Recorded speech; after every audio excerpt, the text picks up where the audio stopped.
Всем привет! Сегодня, на мой взгляд, у нас очень интересная тема для обсуждения. Возможно, это новая рубрика канала. Посмотрим, как вам понравится тематика данного видеоролика. И мы поговорим о тех моделях, которые пользуются огромным спросом среди коллекционеров масштабных копий. И эту рубрику я назову «Бестселлеры».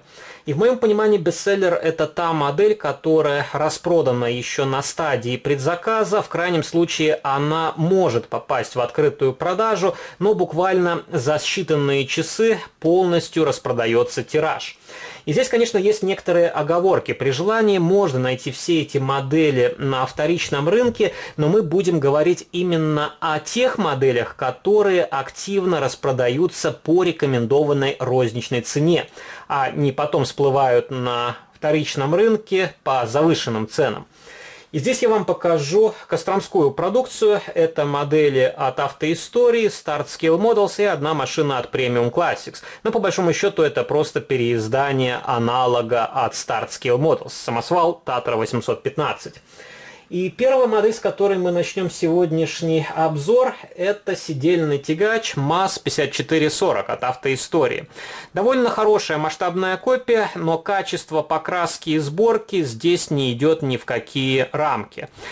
И интересно то, что до этого аналогичный МАЗ выходил в коробочке от Start Scale Models. Там был околхоженный вариант в белом цвете. Но ту модель нельзя считать бестселлером, потому что все же она продавалась довольно продолжительное время. А бестселлер, повторюсь, это те модели, которые преимущественно распродаются еще на стадии предзаказа. И здесь очень хорошая задумка, и если посмотреть на детализацию, то она ничуть не уступает зарубежным аналогам. Например, если взять в сравнение модель от Eligor, то, я думаю, она будет сделана даже чуть проще, хотя стоит значительно дороже. И на этой модели у меня довольно много мелких дефектов, например, пятна клея в самых видных местах. Вот можно видеть пятнышки над решеткой радиатора. И, конечно, здесь очень много мусора в лакокрасочном покрытии. Но у этого грузовика откидывается кабина, очень хорошо сделано подкапотное пространство, виднеется двигатель, окрашена часть выхлопной системы. Также здесь очень хорошо сделана ходовая часть.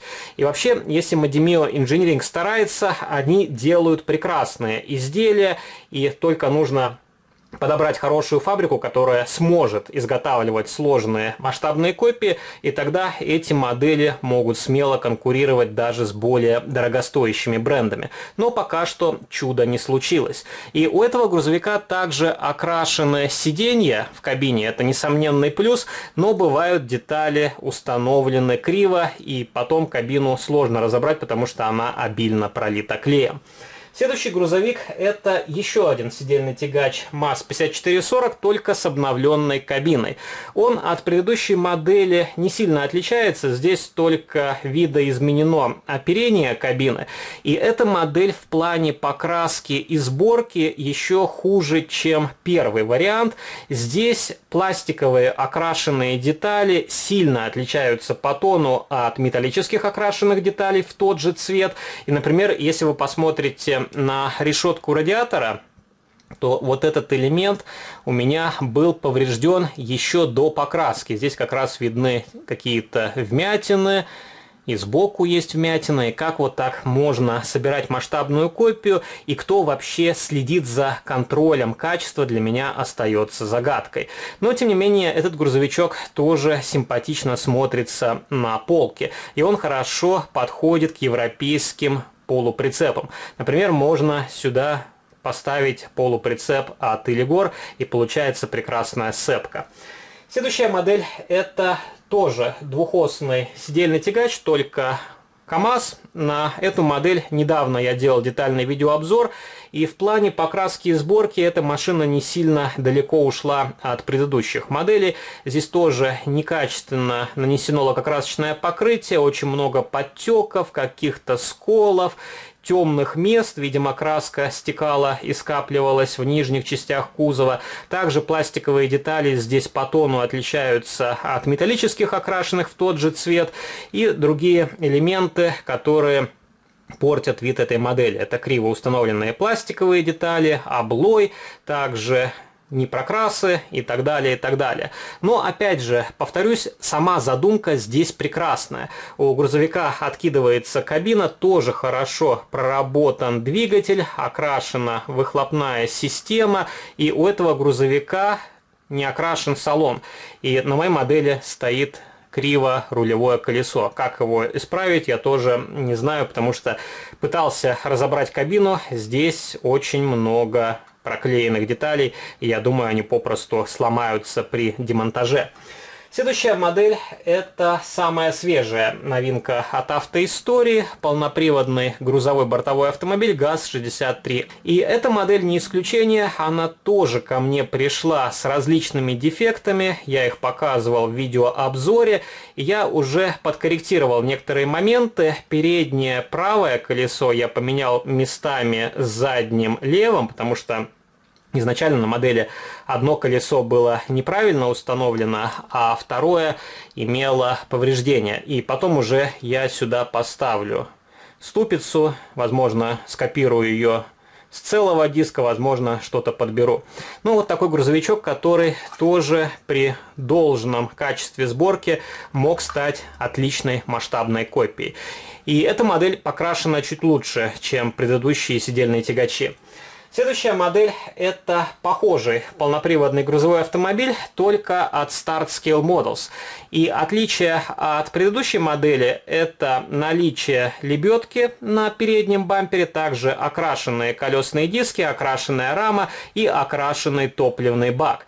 И других видимых отличий между моделями я не обнаружил. Еще здесь, конечно, поставлены дворники из управления. На машинах от автоистории это просто пластиковые окрашенные детали. И также у этого грузовика съемный тент, как и у предыдущей модели.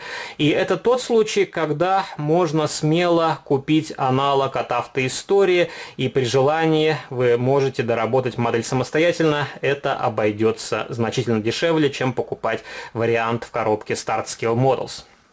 Следующий грузовик — это баллоновоз на базе ГАЗ-53, тоже симпатичная масштабная копия, и у Дипа анонсированы похожие грузовики, но пока что они не вышли в открытую продажу. И когда выйдет аналог у Дипа, я тоже посмотрю, возьму хотя бы один в свою коллекцию, и можно будет сделать сравнительный видеообзор с этой масштабной копией. И как-то давно уже говорил, что у Костромы вполне нормальное семейство 53-х газонов, также сюда можно отнести и 52-е модели. Есть некоторые недочеты, но в целом очертания кабины здесь получились вполне нормальными. Кабина попадает в 43-й масштаб, и она ничуть не уступает аналогу от Deep Models. И это совокупность факторов, потому что у Дипа в чем-то кабина лучше, в чем-то она проигрывает. То же самое можно сказать и о продукции SSM. Единственное, мне не очень нравится, как здесь сделали газовый баллон. Могли бы хотя бы нанести надпись «Пропан» или «Огнеопасно», а здесь просто сделали вот такую отливку, и шнурочки тоже отлили единым целым и окрасили их в цвет баллона. Но, повторюсь, это вполне симпатичная масштабная копия. И давайте я вам покажу последние две модели. Одна из них — это самосвал КАМАЗ. И с этой моделью тоже было много приключений. Во-первых, у меня, по-моему, был сломан кусочек бампера, я его поставил на место. И также в ходе обзора на этот грузовик у меня отвалилось зеркало заднего вида. Его подклеивал, и когда с утра достал эту модель для обзора, зеркало опять сломалось. Вот такая вот ужасная модель. Ну, конечно, это современные реалии, и сейчас многие премиальные бренды грешат плохим качеством сборки. Но в целом это хорошая задумка. Здесь подъемный кузов, правда, кузов просвечивает, и нужно как-то его или грунтовать, чтобы не было таких просветов, но кузов здесь функциональный. И у этого грузовика также откидывается кабина. И аналогичный КАМАЗ также выходил в коробке Start Scale Models, и, по-моему, он тоже был окрашен в оранжевый цвет. Вот уже не вспомню, но что-то мне подсказывает, грузовик был очень похож на этот. Единственное, там был, по-моему, на лобовом стекле небольшой шильдик. Заказной или что-то такое. Ну, вот такой КАМАЗ. И последняя модель, которую я покажу в сегодняшнем видеоролике, это Tatra 815S1. Это, пожалуй, самая старая модель из этого видеоролика. Очень хорошее изделие, и, в принципе, эта модель пользуется большой популярностью и на сегодняшний день. Потому что Tatra — это европейский бренд, и в Европе такие модели тоже очень редко поступают в открытую продажу. Здесь поднимается кузов, откидывается задний борт, кабина здесь не рабочая. Но при желании можно тоже сделать откидывающуюся кабину, только нужно будет сделать двигатель, потому что здесь только нижняя его часть, а верхнюю часть не стали проектировать и воссоздавать. Ну, вот такие масштабные копии. И пишите ваши комментарии, какие по вашим наблюдениям есть популярные модели, которые распродаются еще на стадии предзаказа. Также пишите ваши комментарии, на какой бренд вы бы хотели увидеть следующий видеообзор из этой рубрики. Поддержите видеоролик лайком, вступайте в мои группы в социальных сетях ВКонтакте и Фейсбуке, жмите на колокольчик и заглядывайте на мой основной канал. Там выходят регулярно обзоры на самые разнообразные масштабные модели. А на сегодня это все. До новых встреч. Пока.